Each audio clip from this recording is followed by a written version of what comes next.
So, thanks for joining me on stage here. Excited to be here. Terrific. So, Lloyd, one of the first things I wanted to ask you is that, you had this interesting way of presenting Looker when you first started. There was, in fact, you had this pitch. It's a fairly short pitch, but it really described the beginning of Looker. So I'm curious, back in 2012, when you first started talking about Looker, what led to this pitch, and why did you have to start building Looker? Yeah, I'll just start with a little bit of the backstory because it leads up to this. I was a CTO of a bunch of different companies before Looker, and they were internet-based companies. So all of the things that happened in the companies happened in data, and none of the tools actually worked very well that were existing. None of the existing reporting tools could work because latency was the problem. I needed people to be able to look at what was happening right now and make decisions about what's happening right now. And most of the tools at the time were extract and then do analysis. And so it's you get something at the end of the day, but if it happened in the morning, you're doing something bad for the whole day. Mm-hmm. So I ended up building these tools that let groups of people collaborate around data. And I did it once, and then twice, and then 3 times. And I said, well, there's a company here. And so Ben Porterfield and I started basically building something that was weird because it was based on a programming language, and nobody had ever. There are very few companies that are founded based on starting a new programming language to build this data platform. But we started cranking and got some customers and started getting traction. And the pitch actually happened because Bill said, I want to invest. And I said, OK. And he says, well, I need you to do a pitch for my partners. And so I wrote this email. And that's how it happened. Great. Lloyd hates PowerPoint. Yes. One thing up here, some of you may see, the original name of Looker was Yucker. Double L-O, as in Lloyd. And I said, Lloyd, I'm not coming over unless we change the name. It's got to be Looker. Well, it must have been disappointing to lose that second L. I can see how you'd be attached to that. Oh, no, actually, I was pleased. That's another story, but actually getting to drop the L was great. Mm-hmm. So, Looker got started, and grew very quickly. In fact, one of the interesting things about Looker, from my perspective, is how it has grown, basically doubled every 4 or 5 quarters, almost like clockwork. That chart you showed, Frank, it basically showed very consistent growth. At the same time, I'm curious how you're able to bring in the talent to do that. And I know in Silicon Valley, in the Bay Area, we often talk about how you have to build a monoculture to grow quickly.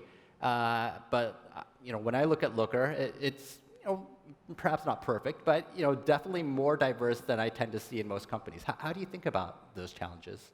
Yeah, I think it started from the beginning in the types of people that Lloyd was bringing in. I don't know, maybe say about the beginning. Sure.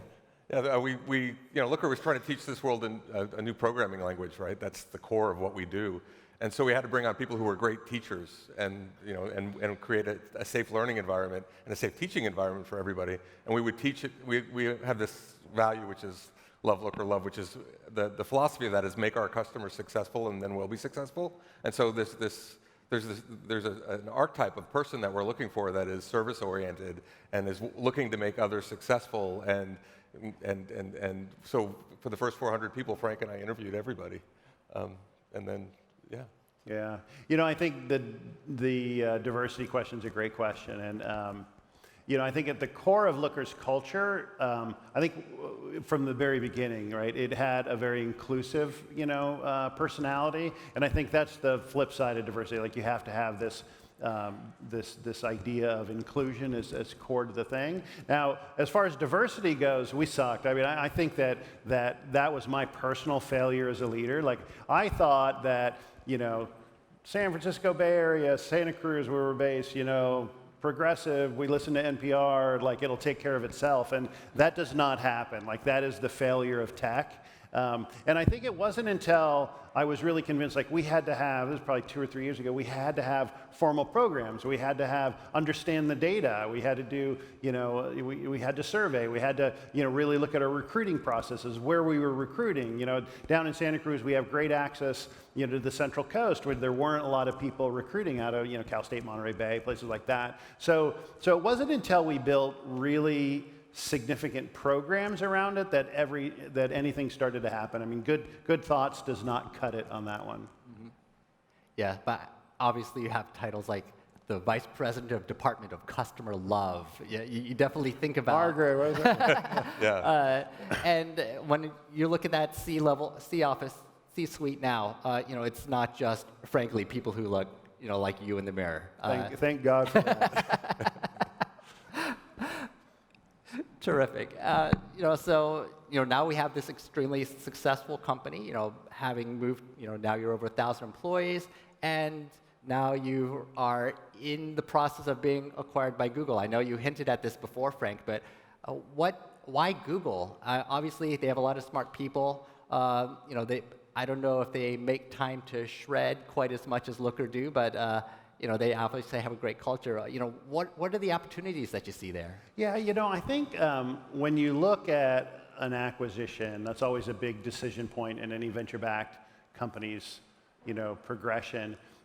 You really have to look at where fit is going to be maximized. Lloyd and I are around for a long time. We're not going anywhere. So, as is the rest of the team. So as you look at it, you have to start with a known quantity. I think where I've seen problems before is, someone out of the blue comes and snatches you up and things fall apart. This particular relationship has been going on for 4 or 5 years. I always say, like, for these to be successful, you have to date before you get married. And there was a lot of, just real value for customers created in the field between the two companies. So that really said, okay, this is something that could work. And then I kind of went through some of the other synergies, but I think those are very real. It's interesting products that we can build together. It's this culture that's shared in a lot of ways. I mean, I think the idea that we've always had is that if you provide like the best place someone has ever worked, that's our goal, like be the best place you've ever worked, you'll create great stuff for your customers. I mean, that will take care of itself, and that's really where we focus. And I think Google does share quite a bit of that. So the core of the culture, I believe, is there's a lot of synergy there. And Lloyd, as the founder, how do you think about the acquisition to be? I've always been impressed with Google because they build great software that serves users really well. Their focus is organize the world's data and make it useful. Right, and ours is empower people through the smarter use of data, right? So the missions are really aligned. I also find that it's totally flattering that the best company in the world in data thinks that we're hot stuff in data too. That was really flattering. They're an intellectual culture. They're a nice culture. I'm super excited about actually working with them, and then. Together, I think it'll be amazing. Terrific. So I don't want to give away anything that's happening, say, on the product side immediately, but where do you see Looker, say, in the next 5 to 10 years? It's already been such a fast ride for the first 5 years. I think we're just.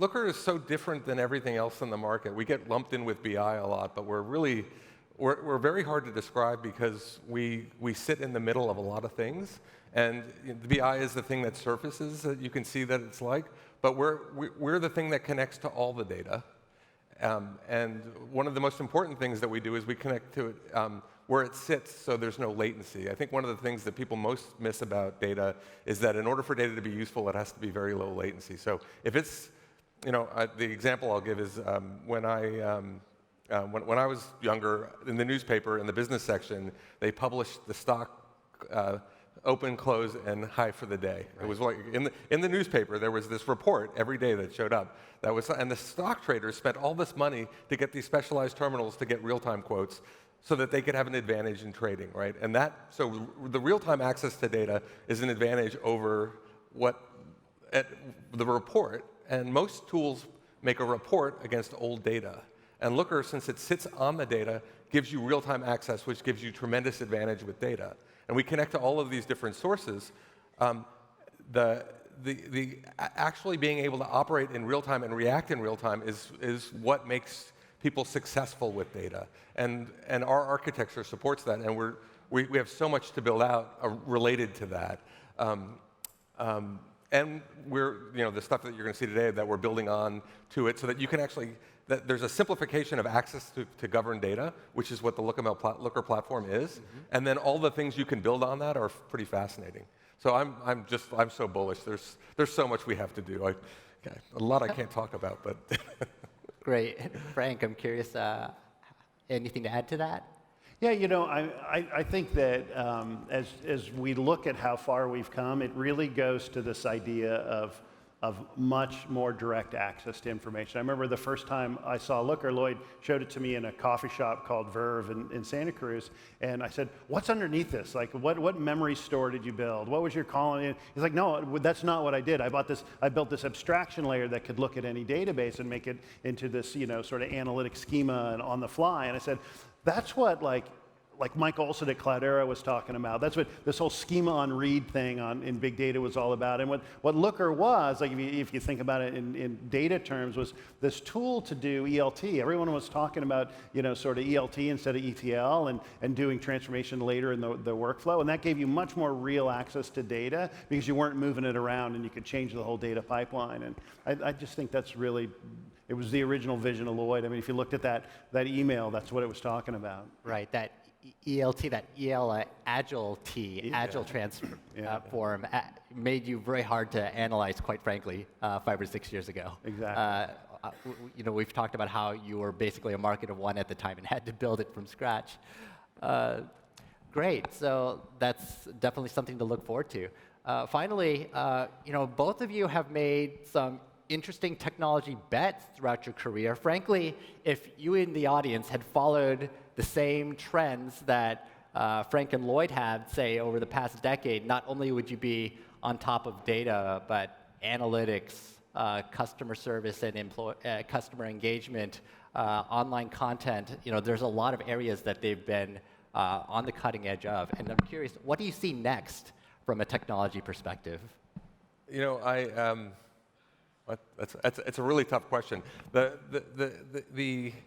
I actually would answer it differently, ask it differently, which is what's ripe. Because we see a lot of things coming and they're not ready. So we've been talking about self-driving cars and we have no idea how far away that is. It's probably coming, but the timing of it is really uncertain right now. And I think that if you look at it more like what's ready for consumption, what's ready to use, you'll do a lot better than looking for what's next. And for me, there's this revolution in batteries and motors, and I'm like an e-bike fanatic. And so I think it's really interesting to watch what's going to happen in locomotion with dense power and electricity. I think we're just beginning to see how that's going to change the world. And Frank? Yeah, I think that, you read the news right now. We may have reached some extremes in macro economic view of data and bringing it to the masses and really understanding all this hyper-targeting and stuff like that. I think that may be sort of reaching an end, hopefully. I think what I'm really focused on, at least, is this idea of sort of microeconomics. Like, how can we take some of those same ideas now that may be being pushed a bit far and bring them internal to your organization? How can we just understand better our customers? How can we understand how to better serve our customers? How can we take these big ideas around data and apply it in a micro way within our organizations that are much smaller, that aren't actually operating at the world data level, but are really operating at my own? I just want to make my customers happy. Terrific. And with that, thank you so much for your insights. Lloyd, Frank, thank you so much. Thank you.